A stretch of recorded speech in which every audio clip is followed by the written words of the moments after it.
January 30, 1945. 9,343 people drowned in the Baltic Sea in less than 90 minutes. That's 6 times more deaths than the Titanic. 6 times. You've heard of the Titanic your entire life. But you've never heard of the Wilhelm Gustloff. Why? Because the survivors were given direct orders. Stay silent. Never speak about what happened. Governments buried the story. Historians ignored it. For over 50 years, the deadliest maritime disaster in human history was erased. But here's what makes this even more disturbing. It wasn't an accident. 3 torpedoes hit the ship deliberately. Women and children made up over 90% of the dead. And the people who could have prevented it knew the ship was there. They watched it sink. They did nothing. This is the story they didn't want you to know. The Wilhelm Gustloff disaster. And why powerful people worked for decades to keep it buried.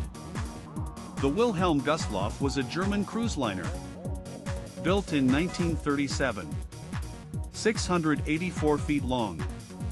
Designed to carry 1,465 passengers in luxury. But by January 1945, luxury was dead. Germany was losing World War II.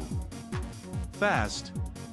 The Soviet Red Army was advancing from the east, destroying everything in their path. Millions of German civilians were trapped in East Prussia. They had one choice: flee west or face the Red Army. The stories of what happened to those who stayed are horrifying. We won't detail them here. But understand this. These people were desperate. The Wilhelm Gustloff became their last hope. The German Navy converted the cruise ship into an evacuation vessel. The plan was simple. Load as many refugees as possible. Sail west across the Baltic Sea. Reach safety in western Germany.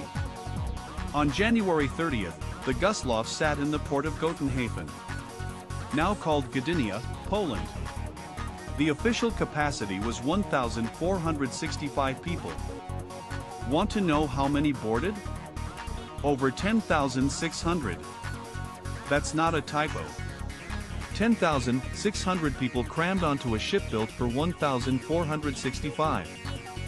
Mothers with babies. Children separated from parents.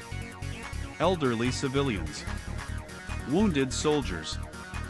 They packed into every room, every hallway, every deck. People were standing shoulder to shoulder. Some were left on the frozen docks, begging to be let on. The ship's captain, Friedrich Petersen, knew this was insane. He protested. He was overruled. The order came from the top. Get them out. Now. The Gustloff set sail at 12:30 p.m. into freezing January waters. The Baltic Sea temperature was 39 degrees Fahrenheit. 4 degrees Celsius. At that temperature, you have about 30 minutes before hypothermia kills you. The ship had lifeboats for 5,000 people. Maybe. But remember, there were over 10,600 on board. And here's the kicker. Half the lifeboats were frozen solid. Unusable. The ship's crew knew this. They said nothing. What could they do? Turn around?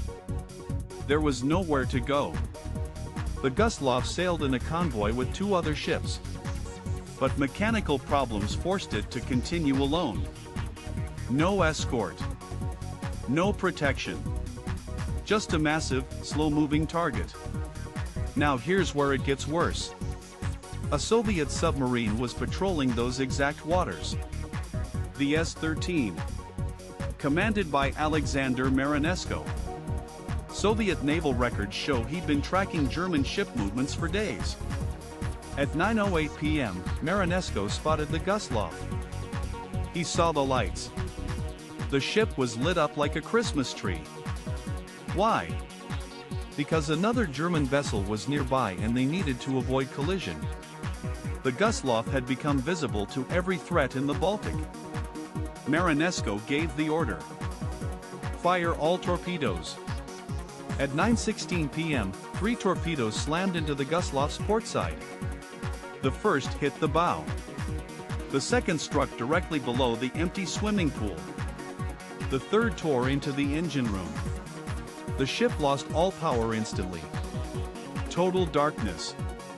10,600 people. Freezing water flooding in. No power for pumps. No power for distress signals. The ship began listing immediately. 20 degrees. Then 30. People couldn't stand. They slid across floors into walls. Into each other. Parents lost grip of their children. The screaming started. But this is what nobody tells you. The worst part wasn't the torpedoes. The worst part was the doors. When the torpedoes hit, watertight doors automatically sealed. Standard safety procedure. But remember those 10,600 people? They were everywhere. Below deck. In sealed compartments. When those doors locked, thousands were trapped. Instantly. In pitch darkness. With freezing water rising. They pounded on the doors. Screamed for help. Nobody could open them. The system was automatic. Some crew members tried to manually override the locks. They couldn't. The engineering was too good. Those doors were designed to save the ship. Instead, they created thousands of underwater coffins. Survivors later testified they could hear the screaming through the walls.